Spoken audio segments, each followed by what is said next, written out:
As we start a new year, let me state unequivocally, our group of dedicated cat advocates will only increase our efforts to get a cat shelter. While some of you may feel some empathy for the stray cats that are often starving, freezing, and injured living on our streets, the simple fact is, for the past 20 years, we're the only town on Long Island with no cat shelter. Apparently, our approximately $30 million surplus is not sufficient to remedy the situation. If there was real empathy, somebody would stand up and say, I support a cat shelter, which nobody apparently wants to do. It was great that we now have a voucher program. Before then, we were fixing at least 40 cats monthly at the Port Washington location of our dog shelter. Some months later, the voucher program is well utilized, perhaps close to 40 cats, while other months, many who obtain vouchers don't utilize them. There are numerous reasons for this, with location being a key one. The crucial point here is that our once monthly TNR program is no longer being held. It's been at least 7 months with no likelihood of it resuming. The vet that runs our voucher program and ran the TNR program is a terrific vet running a clinic-type operation.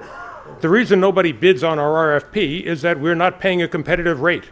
A rescue that runs regular TNR clinics in Freeport, all about cats, runs weekly clinics charging $175 for spay and $195 for neuter being the males. They are usually fully booked. We are paying Dr. Levitan roughly half of this amount. Why would any vet offer to work for us at half the price? Perhaps we could consider paying a competitive rate, which would enable the voucher program to supplement the monthly program as it was intended to do. By the way, President Trump is enacting a federal animal task force to enforce sanctions against dogfighting, puppy mills, and cruelty to animals. If I am not mistaken, applications need to be submitted by late January, as Roberto said, for the State Companion Grant Fund. I would hope that this town would for the first time apply for the maximum $500,000, and some of that money would go directly towards a facility for cats.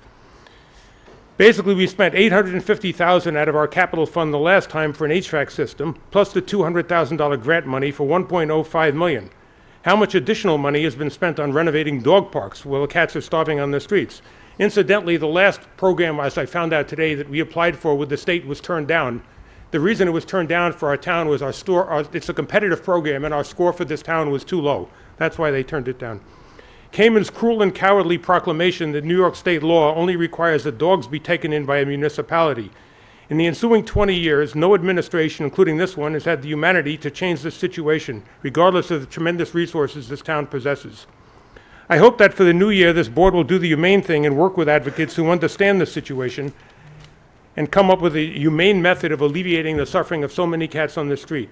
We as a town also need to help the compassionate cat owners whose resources are stretched so thin by not having to turn their back on their suffering of these animals. Thank you.